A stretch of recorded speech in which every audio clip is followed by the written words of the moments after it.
네, 여러분 안녕하십니까. 저는 지금 전남 진도에 있는 솔비치 진도라는 콘도미니엄 겸 호텔이 있는 리조트에 와 있습니다.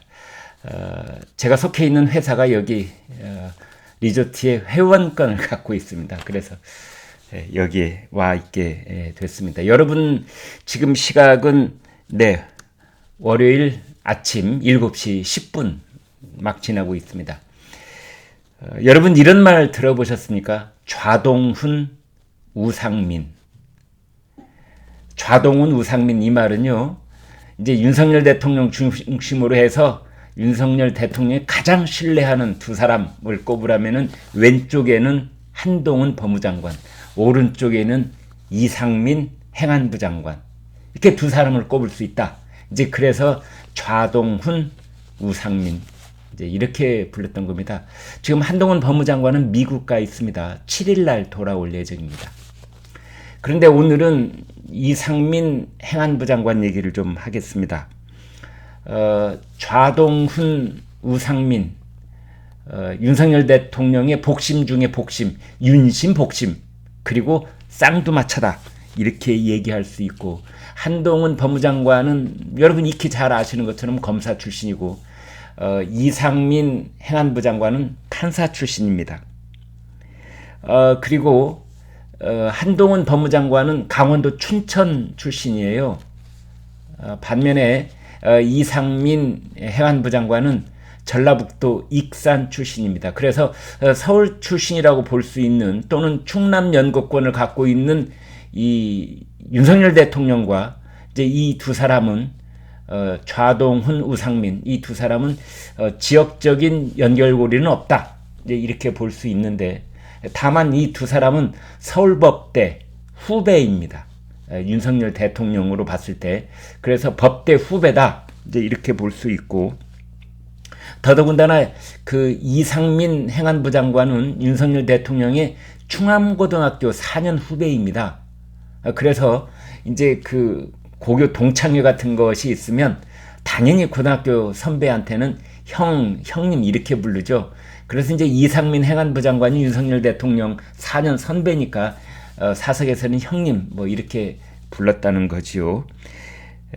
그런데 이렇게 좌동훈, 우상민 두 사람을 이제 윤석열 정부의 핵심 요직인 법무장관 자리와 행안부 장관 자리에 앉힌 이유가 있습니다. 그것은 바로 검찰과 경찰의 정상화가 시급하다. 이제 이렇게 봤기 때문인 것이죠. 사실 지난 5년 동안 문재인 정부에서 이 조국 민정수석 그리고 법무장관 이제 이 거치면서 그들이 밀어붙였던 이른바 검찰 개혁, 검경 수사권 조정 이 일 때문에 막상 검찰과 경찰은 엄청난 극심한 혼란을 겪어야만 했습니다. 그들은 뭐 원칙과 공정 이런 것에 따라서 검경 수사권을 조정하는 것이 아니고 오로지 진영 논리에 따라서 내로남불에 따라서 우리는 괜찮고 저쪽은 안 되고 이런 진영 논리와 그 다음에 적폐몰이 적폐청산이 아니고요. 어떤 타겟을 정해놓고 그 사람을 적폐라고 낙인 찍으면 그 다음부터는 이제 검찰과 경찰이 알아서 수사를 진행하는 이런 방식. 수백 명이 고통을 받고 옥고를 치르고 그러지 않았습니까?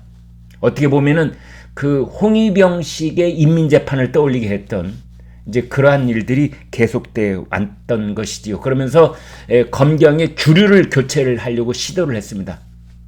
이 홍위병의 문화혁명도 똑같습니다. 그 당시에 최고 엘리트들, 주류 다 몰아내고 그 이전까지 비주류, 소외받았던, 실력이 모자랐던 그 사람들을 전면에 내세우는 겁니다. 그래야 확실하게 보복을 할 수 있다. 뭐 이런 시스템이 작동하는 거 아니겠습니까? 그래서 문재인 조국 문재인 두 사람이 밀어붙였던 이른바 그 적폐몰이 검경 수사권 조정 이것을 제자리로 돌려나와야 된다. 정상화해야 된다.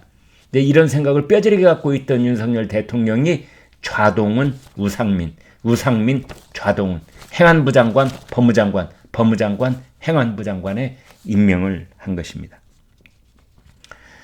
이상민 행안부 장관이 인터뷰를 했습니다. 오늘 아침에 방금 전에 나온 인터뷰인데요. 문재인 정권 당시에 수사가 안 된 것이 꽤 있다. 수사 안 된 것이 꽤 있다. 정치 보복으로 볼 소지도 있지만 뻔한 잘못을 가만 놔두는 것은 정말 불공정한 것이다. 문재인 정권 때 수사가 안 된 것이 꽤 있다. 왜 수사가 안 됐겠습니까? 그렇습니다. 진영 논리와 내로남불. 북한과 관련되어 있는 서해 해수공무원 피살 사건, 북한 심기를 살피느라고 수사를 안 하는 겁니다. 예를 들면요. 그런데 이 뻔한 잘못을 가만 놔두는 것은 정말로 불공정한 것이다라고 이상민 행안부 장관이 말하고 있는 겁니다. 물론 저쪽에서는 정치 보복이라고 주장하겠지만 그것이 아니라 뻔한 잘못을 가만 놔두고 보는 것은 그것은 정말로 불공정한 것이다. 이제 이런 말을 이어갑니다. 굉장히 예민한 문제지만 정치 보복이란 프레임을 씌워서 원천적으로 수사를 못하게 하는 건 정의롭지 못하다. 이 정의, 문재인 대통령이 입에 달고 살았던 말이죠. 결과는 정의롭다면서요. 그런데 결과는 놓고 보니까 불공정하고 내로남불이었던 거 아닙니까? 박지원 전 국정원장은 그런 얘기도 했습니다. 윤석열 대통령이 그런 식으로 이재명과 관련된 것을 수사를 하다 보면은 이재명이 정치 탄압을 받고 있다는 프레임을 씌워서 당대표가 되는 것이다. 그래서 윤석열 대통령이 이재명을 당대표로 만들어주고 있는 것 아니냐, 이런 얘기를 한 적이 있는데요. 그러나 그런 프레임이 무서워서 원천적으로 수사를 못하게 되면 그것은 정의롭지 못한 일이라고 이상민 행안부 장관이, 이상민 전 판사가 얘기하고 있는 겁니다. 그러면서 이제 핵심을 찔러가기 시작합니다. 지금까지 그러한 일들이 수사가 안 됐던 것은, 그것이 가능했던 것은 문재인의 청와대가 경찰을 직접 쥐고 있었기 때문이다.